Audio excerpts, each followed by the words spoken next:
This segment is sponsored by the DC Department of Parks and Recreation. The DC Department of Parks and Recreation is proud to offer district residents hundreds of free programs for recreational purposes.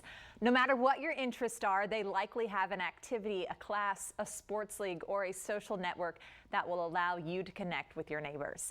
Joining us today is the director of the DC Department of Parks and Recreation, Thiene Freeman, and she is here to tell us more about the youth programs that are offered. Welcome to Great Day. Thank you, Ellen. Thank you so much for having us. I mean, everything you do is an incredible service to those of us who live here in DC. You have a specific focus on the youth. What do you all offer? So we're really excited as the #1 park system in America 4 years in a row. Wow. Mayor Bowser has been intentional about investing, putting our money where our mouth is, right? Mm-hmm. And we know that youth is very important. People oftentimes focus on youth in the summer, but as the fall is approaching, right, we want to make sure that we're creating safe spaces for our youth to come on in and come into our recreation centers, and we're using all kinds of paths to make sure that they're able to do so. What's the overall vision for what you're trying to do? Make a safe place for them to come and learn? Well, absolutely, to play, right? To have fun,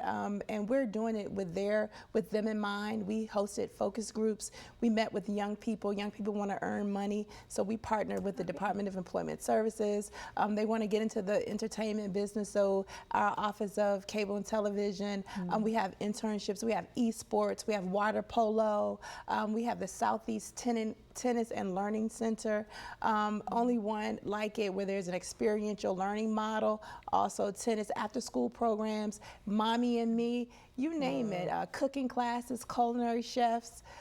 So it runs the gamut. We are more than just sports. We are more than just athletics. We are more than just the aesthetics of the building. We're actually pouring into young people. Is that how you get the youth to come into your centers? Is that sometimes a challenge, or the biggest challenge is just to get them there? Absolutely, because during the pandemic, buildings were closed. So young people got comfortable hanging outside. And so we had to rebrand, we had to refocus. So our late night hypes was intentional. We served 15,000 young people from 7 p.m. to 11 p.m. on Friday nights.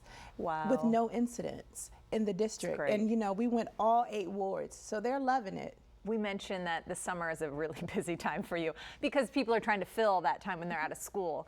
Now that we're heading into the fall, there's still a lot going on. What's on the books for this season? Yeah, so we don't take that for granted because oftentimes there are young people who are involved, but then there's a lot of young people who are not involved, right? And so we want to reach that population. So coming to our gaming centers, we have an esports, we're doing a college tour, taking young people to the colleges around the district. Again, internships, athletics.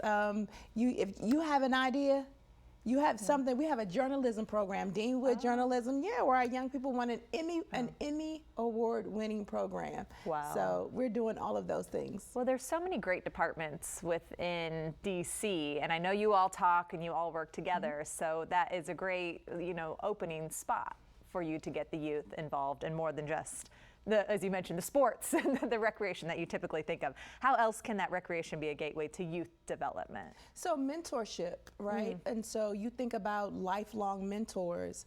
You come into a recreation space, you have a little boo-boo on the elbow, and then that same staff is asking about that elbow next week and the week after. And then you see the natural bonding that occurs when mentors are in spaces. And so then when young people run into decisions that they need to make, they may not always feel comfortable talking to mom, but our staff are trained in all areas and all facets to be able to be a resource for young people. How do the parents get plugged into this? Oh, we have programs for parents as well. We welcome parents, right? Again, the Daddy and Me cooking, the Mommy and Me, the Baby and Me swimming class, the Zumba, you name it, it exists. So. I don't know, swimming is so hard to get in. I go to the wait list every time. We got in gymnastics this summer, but it's so hard.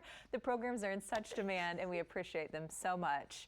We take advantage of them all the time. Thank you for all that you're doing. To get connected with DPR or to sign up for some youth programs, you can visit dpr.dc.gov. You can also follow them on social media at DCDPR.